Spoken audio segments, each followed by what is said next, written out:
नमस्कार, उत्तराखंड एक्सप्रेस में आप सभी का स्वागत है। मैं हूं नीलू और बुलेटिन में सबसे पहले बात कोरोना अपडेट की तो प्रदेश में कोरोना के 830 नए मामले सामने आए हैं। वहीं बीते 24 घंटे में 12 कोरोना संक्रमितों की मौत हो गई है। वहीं कुल कोरोना केस की संख्या 80,000 के पार पहुंच गई है। उत्तराखंड में कोरोना के एक्टिव केस अगर 5700 के पार हो गए हैं।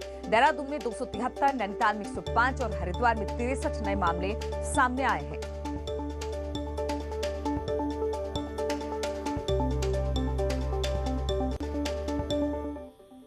तो पूरे देश में कोरोना के मामले लगातार आ रहे हैं। वहीं वैक्सीन को लेकर भी तैयारी चल रही है। उत्तराखंड में भी वैक्सीन के आने पर क्या तैयार है, इसे लेकर न्यूज 18 ने सीएम त्रिवेंद्र से बातचीत की। सीएम ने बताया कि वैक्सीन को लेकर केंद्र की गाइडलाइन को फॉलो किया जाएगा और ब्लॉक लेवल तक कोल्ड चेंज बनाने की व्यवस्था की जा रही है। साथ ही व्हीकल और उपकरण को लेकर सीएम ने बताया कि जनवरी तक मिलने की संभावना है। साथ ही वैक्सीन के लिए सुरक्षित जगह की जरूरत पर काम किया जा रहा है। जो प्राथमिकताएं हैं वो भारत सरकार के द्वारा जो गाइडलाइन जारी की गई है उसके अनुसार ही हमारी प्राथमिकता होगी। उसमें बुजुर्ग लोग हैं, कोमॉर्बिड हैं और जो हमारे अस्पतालों के जो कर्मचारी हैं या जो फ्रंट लाइन हमारे कहना चाहिए कि वर्कर हैं, उनको उसमें प्रायोरिटी में रखा गया है। उसके लिए जो कोल्ड चेन की आवश्यकता है और उसके लिए ब्लॉक लेवल तक ये चेन बने, उसकी व्यवस्था की जा रही है। जो व्हीकल चाहिए उसके लिए ट्रांसपोर्ट करने के लिए और जो स्टोर करने के लिए जो उपकरण चाहिए वो संभावना है कि जनवरी में हमको मिलना शुरू हो जाएगा। और बंगाल में जेपी नड्डा के काफिले पर हुए हमले पर सीएम त्रिवेंद्र रावत ने कड़े शब्दों में निंदा की है। सीएम ने कहा कि काफिले पर हमला अत्यंत कायराना हरकत है। इसकी जितनी भी कड़ी शब्दों में निंदा की जाए वो कम है। विरोध के स्वरों को सुनना ही लोकतंत्र है, लेकिन बंगाल की सरकार हर हाल में विपक्ष की आवाज दबाना चाहती है। उन्होंने कहा कि लोकतंत्र में ऐसी घटनाओं के लिए कोई स्थान नहीं और इस कायराना हरकत का जवाब बंगाल की जनता बखूबी देगी। काफिले पर हमले की स्तरीय जांच होनी चाहिए और साथ ही दोषियों पर कड़ी कार्रवाई भी होनी चाहिए।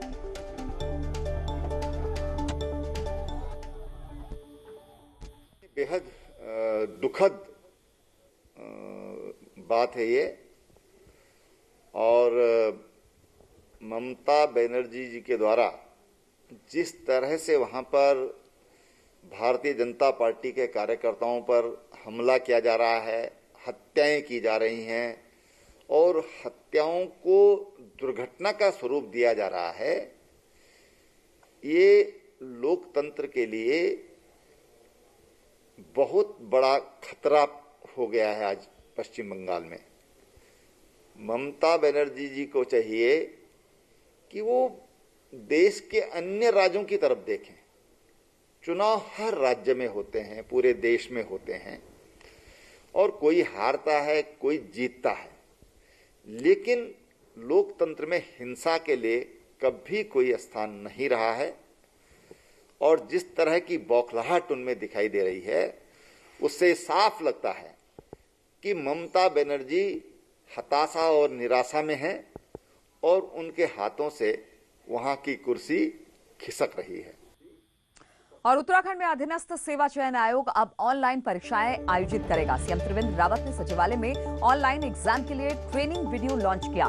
सीएम ने अधिकारियों को निर्देश दिए कि ऑनलाइन एग्जाम के लिए जिले, तहसील और ब्लॉक में स्टूडेंट्स के लिए ट्रेनिंग की व्यवस्था की जाए ताकि स्टूडेंट्स को एग्जाम में कोई मुश्किल ना हो।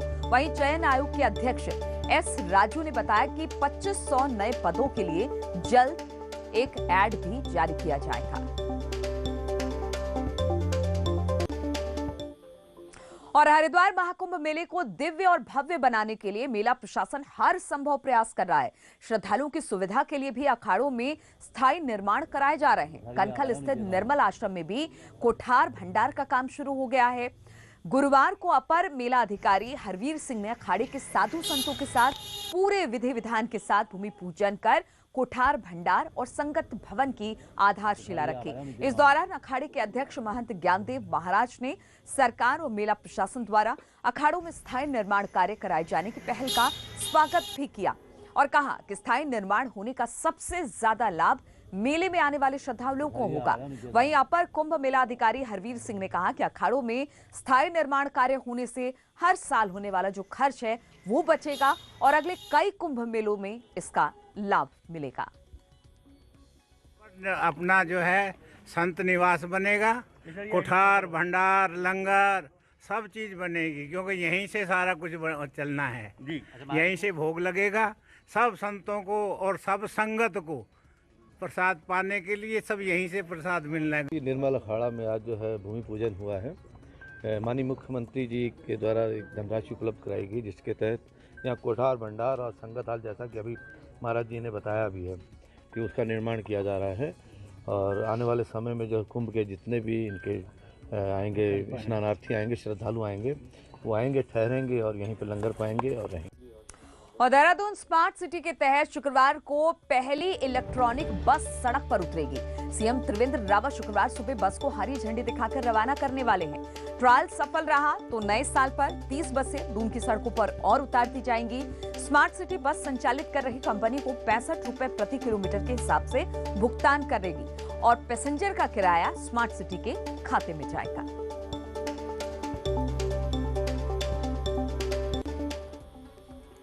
और आईएमए के ऐतिहासिक चैटवुड ड्रिल स्क्वायर परेड का आज आयोजन किया गया, जिसमें भारत के 325 और 9 मित्र देशों के 70 विदेशी जेंटलमैन कैडेट्स ने परेड में भाग लिया। कोविड-19 को देखते हुए आईएमए में सिर्फ स्टाफ मेंबर्स और ट्रेनी जेंटलमैन कैडेट्स ने ही इस ऐतिहासिक परेड में शिरकत की। Lieutenant general Harinder Singh, commandant Indian military academy ने सभी जेंटलमैन कैडेट्स की हौसला अफजाई की।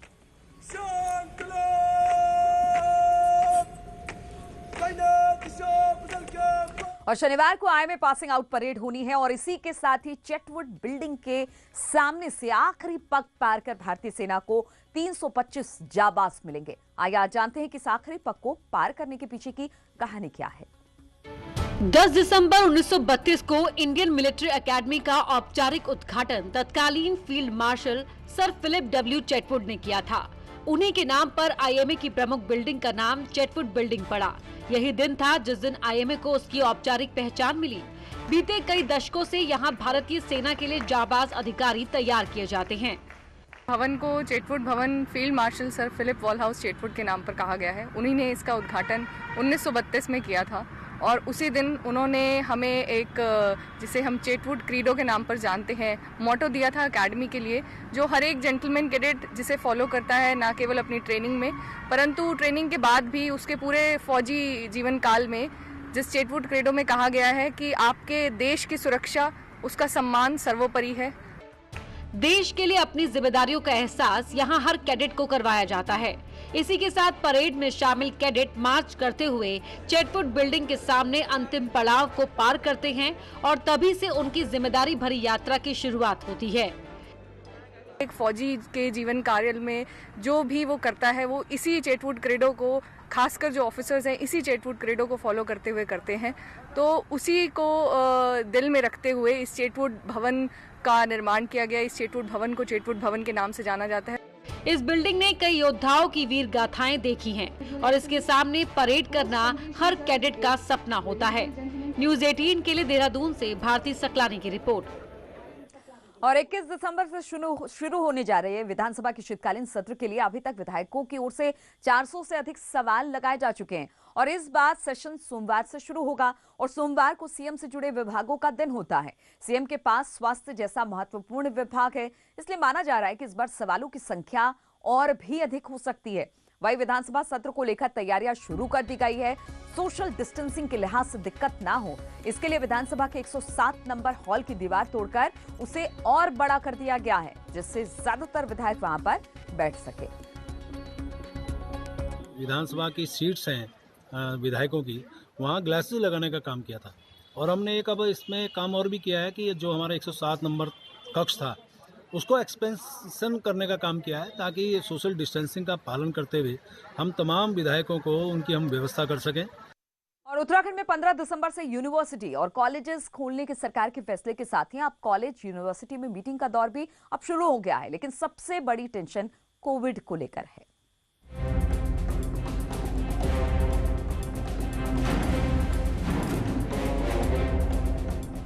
सरकार ने यूनिवर्सिटी और कॉलेज खोलने का फैसला कैबिनेट में ले लिया है और अब इसी के साथ ही यूनिवर्सिटी प्रबंधन एसओपी जारी होने का इंतजार कर रहा है। दून यूनिवर्सिटी के वीसी जहां सभी स्टाफ के साथ मीटिंग कर फैसला लेने की बात कह रहे हैं, वहीं डीएवी पीजी कॉलेज प्रशासन को इस बात की चिंता है कि दूसरे जिलों और राज्यों से आने वाले बच्चों को कैसे एंट्री दी जाए। लाइन्स तो यूजीसी के द्वारा पहले ही कुछ निर्धारित की गई हैं, लेकिन हमारा जो फोकस पॉइंट है वो ये है कि एसओपी हमारी स्टेट गवर्नमेंट क्या भेज रही है हमें।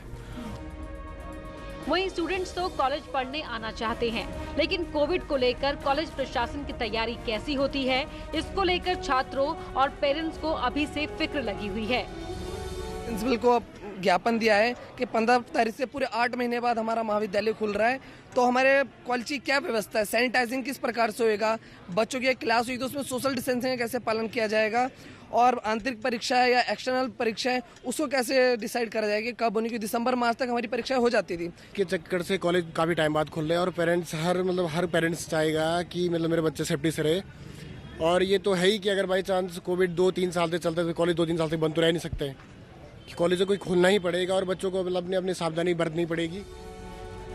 सरकार ने तो बच्चों के भविष्य को देखते हुए फैसला ले लिया है, लेकिन कोविड को लेकर यूनिवर्सिटी और कॉलेज प्रबंधन की परेशानी अभी भी बनी हुई है।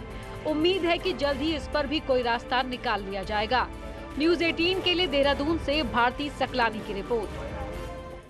और राजकीय मेडिकल कॉलेज श्रीनगर गढ़वाल में पहली बार एक साथ 18 डॉक्टरों को स्थायी नियुक्ति मिली है। 14 विभागों में नियुक्ति किए गए प्रोफेसर और असिस्टेंट प्रोफेसरों की नियुक्ति से न केवल स्टूडेंट्स को फायदा होगा, बल्कि कॉलेज के टीचिंग अस्पताल राजकीय बेस चिकित्सालय में आने वाले मरीजों को भी इससे फायदा मिलेगा। राज्य मंत्री और स्थानीय विधायक धन सिंह रावत ने इसे महत्वपूर्ण उपलब्धि करार दिया। हमारी सरकार ने 18 नियमित प्रोफेसर और रीडरों के यहाँ पे नियुक्तियाँ की हैं, असिस्टेंट प्रोफेसरों की भी नियुक्तियाँ की हैं, और अब 18 हमारे प्रोफेसर और असिस्टेंट प्रोफेसर यहाँ पे आ जाएंगे और कल ही इसकी नियुक्ति पत्र भी हमने जारी कर दी। और देहरादून में 26 जनवरी की परेड की तैयारी शुरू हो गई है। 26 जनवरी की परेड इस बार पवेलियन ग्राउंड से शुरू होकर परेड ग्राउंड के चारों ओर सड़क पर आयोजित होगी। मुख्य मंच परेड ग्राउंड में बनाया जाएगा। इसके लिए परेड ग्राउंड के दून क्लब वाले हिस्से को तैयार किया जा रहा है और सौंदर्यीकरण का काम भी किया जा रहा है। बुधवार को स्मार्ट सिटी के सीईओ आशीष श्रीवास्तव ने परेड ग्राउंड का जायजा लिया और अधिकारियों को जरूरी निर्देश भी दिए।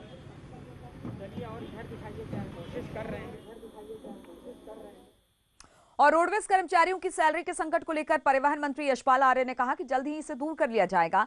उन्होंने बताया कि विधानसभा सत्र के दौरान अनुपूरक बजट में कर्मचारियों की सैलरी को भी रखा जाएगा, जिसमें इन कर्मचारियों को राहत मिल सके।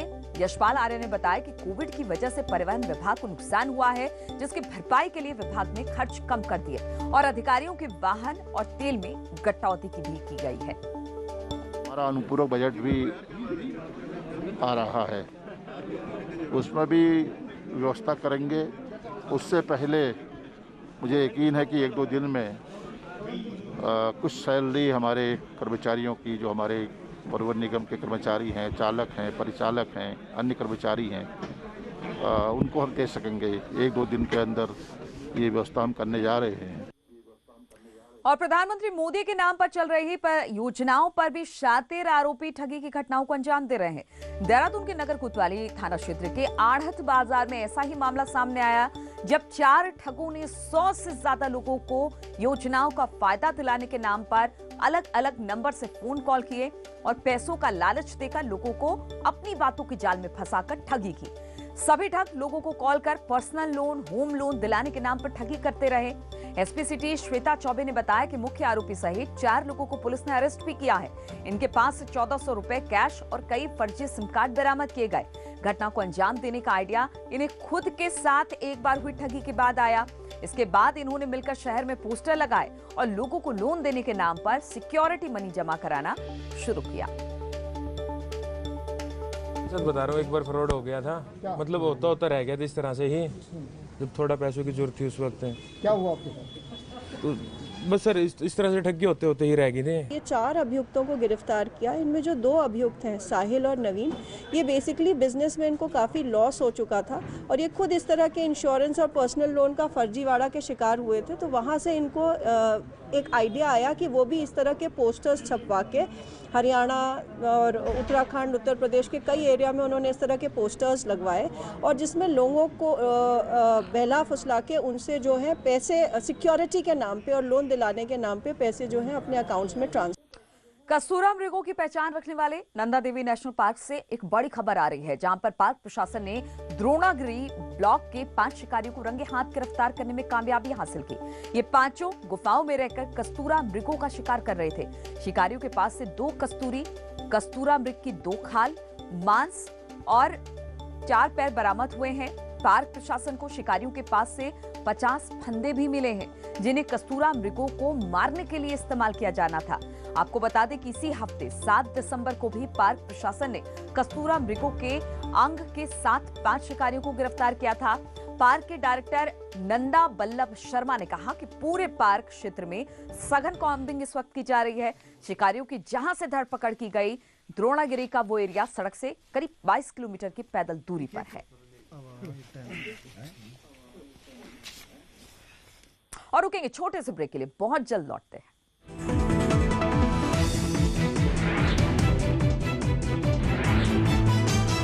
घरों से शहरों तक की